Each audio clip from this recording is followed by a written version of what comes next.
Now to a major concern that every Texas school district is dealing with: school threats. Some we know turn out to be hoaxes, but others are not. But every single one has to be taken seriously. A CBS News Texas I-Team data investigation discovered last year Texas schools handled more than 77,000 school threats, most ever reported in a year. Investigative reporter Brian News joining us tonight. So we see this, numbers on a screen, huge number. Hard to comprehend, to be honest. Yeah, so to kind of put that number into perspective, Doug, for every minute your child was in school last year, a Texas school received a threat. And when that threat is reported, schools have specialized safety teams charged with determining if it's real. So we wanted to know who's on these threat assessment teams, and are they making your child's school safer? What we found raises questions about whether many Texas schools have the resources they need. Patrolling hallways. Hello, how are you? And checking doors. Wiley School Safety Director Brian Kelly says that's the first line of defense in protecting students from an outside threat. Ah, very good. But when the threat comes from inside, the first line of defense, he says, is often the school's threat assessment team. The whole point of threat assessment is to get at them early and deal with these things before they become an issue. Last December, inside Wiley High School, a student took a pen, pointed it like a gun, and according to police, asked a female student if he should bring a real one tomorrow and shoot her. The school's threat assessment team was alerted within minutes. Police arrested the 15-year-old without incident. But that was just the start. The threat assessment team, led by Assistant Superintendent Scott Wynn, then began making plans for when that student returns to school. The next step at the threat assessment meeting, which is usually the very next week, we have to figure out how we're going to help this student long-term in our school system. In 2019, Texas passed a law requiring every school to set up a threat assessment team. These teams are typically made up of 6 to 12 staff members with expertise in law enforcement, mental health, and special education. When a school receives a threat, often from students using specialized reporting apps, it goes directly to the team, which decides what's done. Last year, according to state data, less than 6% of reported threats reviewed by these teams resulted in action taken by law enforcement. A much higher percentage, nearly 30%, resulted in a referral for mental health and counseling support. Are these threat assessment teams making schools safer here in Wiley?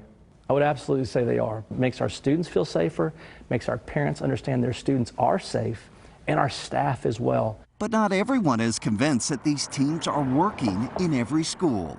It's inconclusive at this moment. Andrew Hairston is the Education Justice Director for the nonprofit Texas Appleseed and author of a new report on Texas school threat assessments.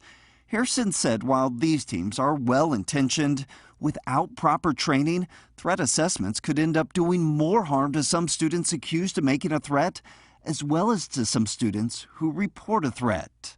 Districts have to be very meticulous with this, right? And then if you don't have the proper training in place, it can backfire on young people who are trying in earnest to do what their districts are telling them to do, and then they end up with disciplinary records themselves. The CBS News Texas I-Team analyzed state data on the more than 8,000 school threat assessment teams and found hundreds of schools lack the training and expertise required by state law. According to the state data, more than 1,400 schools reported having no mental health expert on their threat assessment team, while more than 800 schools reported not having a single member on the team last year that completed the state's threat assessment training course. That included dozens of schools in Dallas, Arlington, and Fort Worth. School officials from those districts told us staffing turnover and the limited availability of state courses led to those gaps in training last year.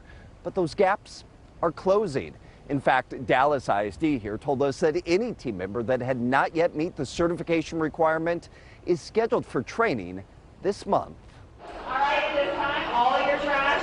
Back in the halls of Wiley, the job of school security is never done. And whether it's making sure a door is locked or a threat is investigated, Kelly says the key is to act before it's too late. I never want to be stagnant or reactionary and say, oh, we could have done something, but now we're going to do it. after the fact. I always want to try to be ahead of anything that could happen. On our website, we have created this tool that you can use to look up information we've gathered on your child's school's threat assessment team.